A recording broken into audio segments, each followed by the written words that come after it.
जय माँ पिताम्बरा। मैं आचार्य आरती मेरे यूट्यूब चैनल एस्ट्रोलॉजी टॉक में आप सभी का हार्दिक स्वागत करती हूँ। आज हम बात करेंगे मंगल दोष के बारे में या मांगलिक होने के बारे में। मेरा यह वीडियो बनाने का उद्देश्य है लोगों के मन से मांगलिक होने के डर को निकालना, और हम यह भी चर्चा करेंगे कि पूर्ण और आंशिक मंगलिक क्या है।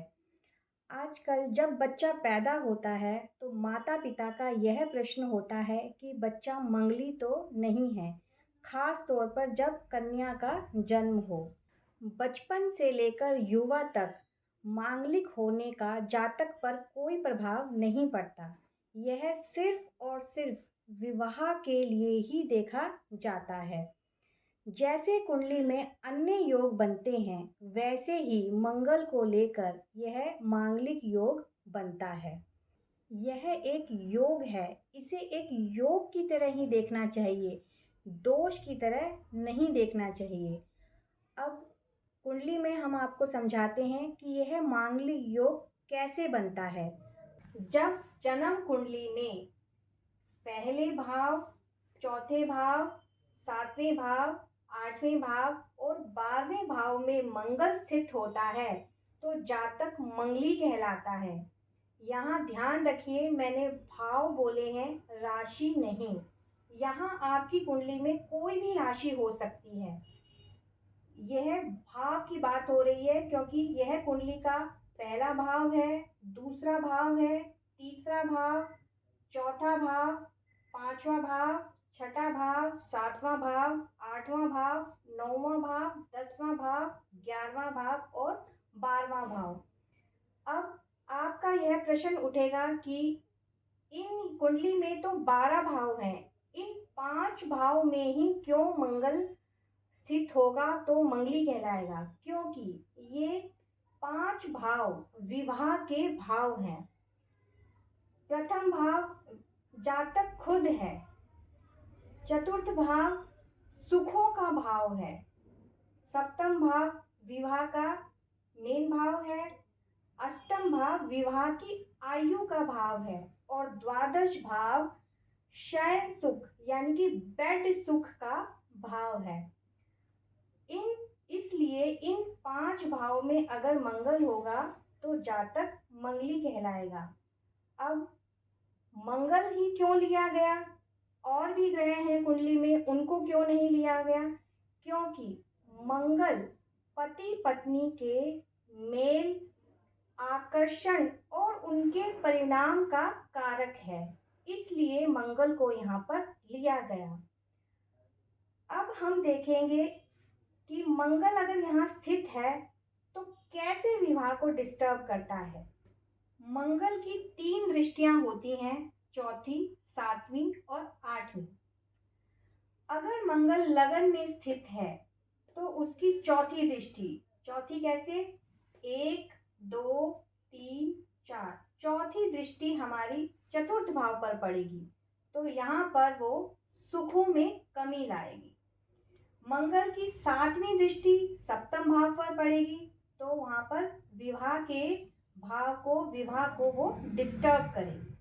मंगल की 8वीं दृष्टि 8वें भाव पर पड़ेगी जो विवाह की आयु का भाव है तो विवाह की आयु में कमी आएगी।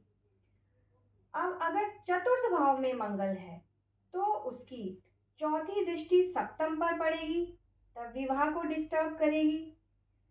उसके बाद अगर मंगल सप्तम भाव में स्थित है तो मंगल सप्तम भाव में स्थित है तो सप्तम भाव तो विवाह का ही है, विवाह में यहाँ पर कुछ ना कुछ डिस्टर्बेंस होगी।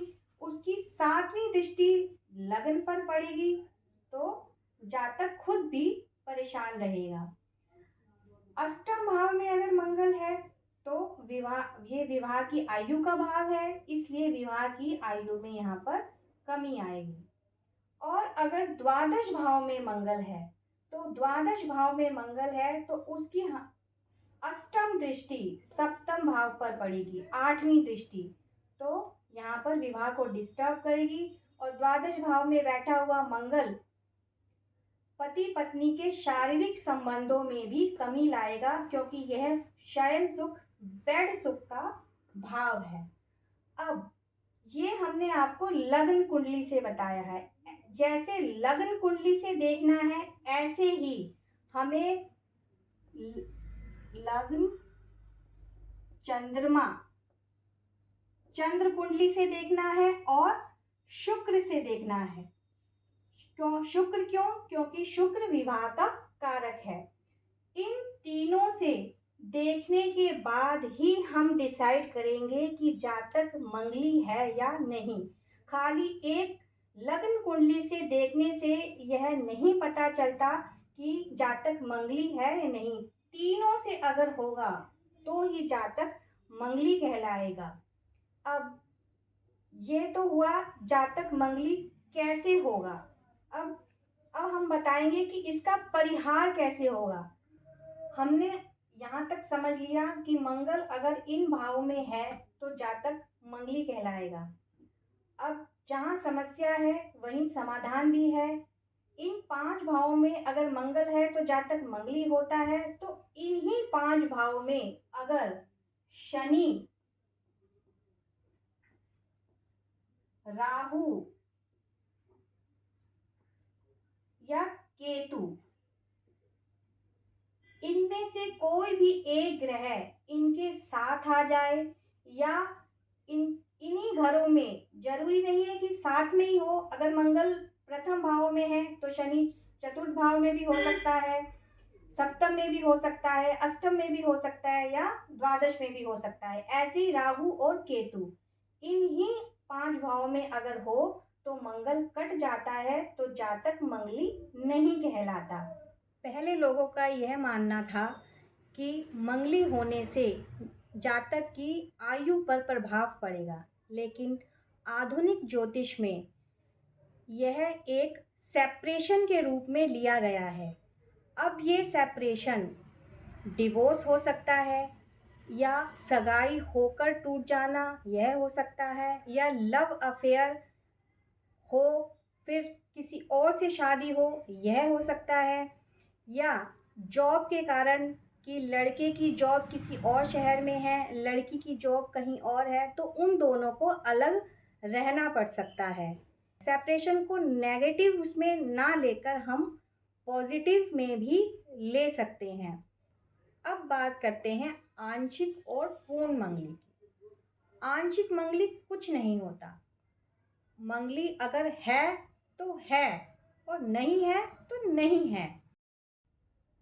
कुछ लोगों का यह मानना है कि 28 वर्ष की आयु के बाद मंगल का प्रभाव खत्म हो जाता है, लेकिन यह सब दशा पर निर्भर करता है कि मंगल की दशा जातक को बचपन में मिल गई या विवाह के बाद मिलेगी।